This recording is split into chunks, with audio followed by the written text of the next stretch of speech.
What happens when a missile designed to kill helicopters is suddenly turned into the attacker's greatest mistake?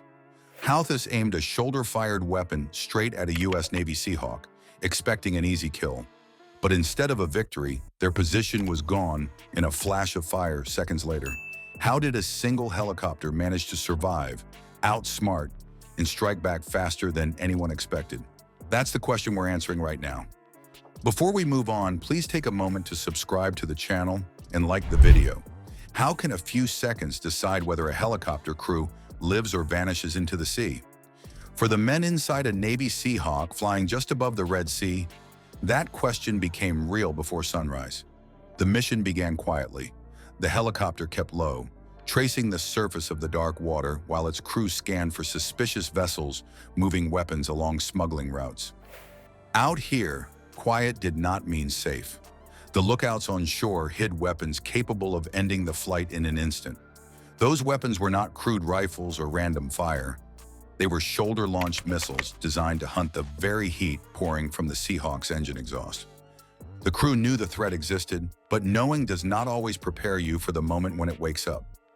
Inside the cockpit, the pilot settled into the rhythm of patrol. Gauges showed steady numbers. The radio carried routine reports.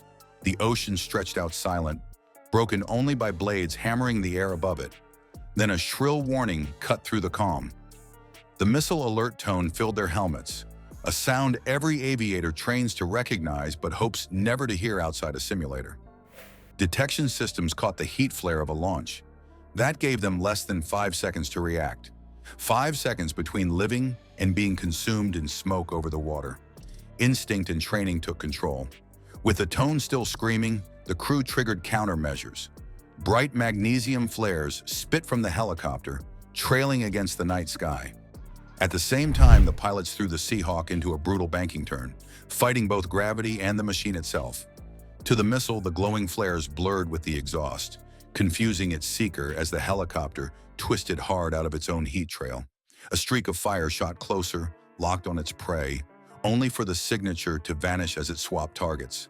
The missile surged upward, snapping away from the aircraft, and reached the end of its chase by detonating harmlessly in the air above them. The crew was still in control, but the moment of relief lasted only seconds. Now they had not only survived, but had something every pilot dreams of after an ambush: a location. Sensors had traced the firing point back to a hidden position on the Yemeni coast, where once the crew braced to die, they now had the chance to strike back. Even as their helicopter regained balance from the evasive turn, they armed a Hellfire missile. The very same aircraft that nearly became the target of propaganda footage was seconds away from reversing the picture completely. Crosshairs fixed on the spot where the launch originated. A pod beneath the Seahawk released its weapon.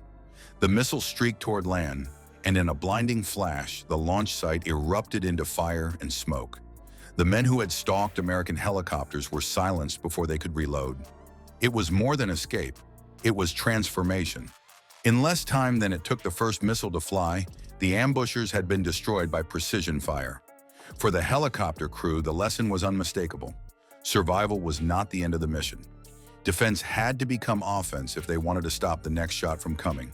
And that principle extended beyond one near miss. Because the men who fired that missile were not acting alone. The real danger was still rising inland, where another weapon waited to challenge not just a helicopter, but the entire fleet. How do you stop multiple enemies coming at once from different directions when even a single one can kill? That became the test minutes after the Seahawk escaped the first strike. While the smoke from the obliterated missile team still hung over the coast, another Houthi cell further inland prepared an attack of their own. This time it wasn't a single missile hidden on a hill. Inside Yemen, militants rolled out several small one-way drones, crude in construction but deadly in purpose. Each was meant to carry an explosive charge toward the sea, launched together as a swarm. Their design was simple but effective. By sending several at once, the plan wasn't accuracy, it was attrition. Get enough airborne, and at least one might slip through. From his console inside the Seahawk, the sensor operator shifted roles almost instantly. The battle seconds earlier had been about saving his own aircraft. Now his screen became the fleet's eyes, sweeping the horizon with infrared and radar links. Blips marked fresh airborne threats lifting off kilometers away from his helicopter. He called the tracks in rapid bursts back to the USS Carney, the destroyer waiting not far offshore. That shift from survival to scout was the kind of handoff the Navy designed every mission around. The Seahawk gave the early picture, and the warship prepared to act. Aboard the Carney, the first warnings appeared on radar in sharp contrast against clutter. Dozens of reflections painted the screen, surf noise mixing with tracks that didn't belong. Operators combed through the confusion, separating sea return from genuine flight paths. Each minute mattered because the swarm wasn't coming in on one bearing. Some approached low along the coastline, others drifted wider over the water to converge from different angles. If even one drone slipped the defense ring, the result could be catastrophic, an impact against a destroyer's hull or superstructure. The crew understood the risk, and within moments the command to engage rolled across the ship. The destroyer's layered defenses moved in sequence, each part designed to overlap. The long-range intercepts fired first.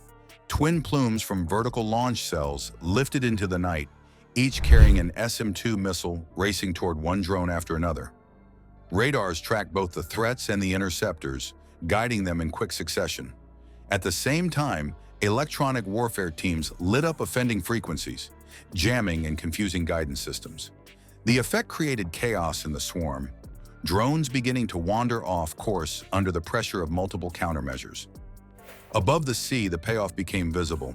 Two drones vanished in bursts of shrapnel, shredded mid-air by direct hits. Their wreckage scattered, some parts glowing briefly before cooling and tumbling into the water below.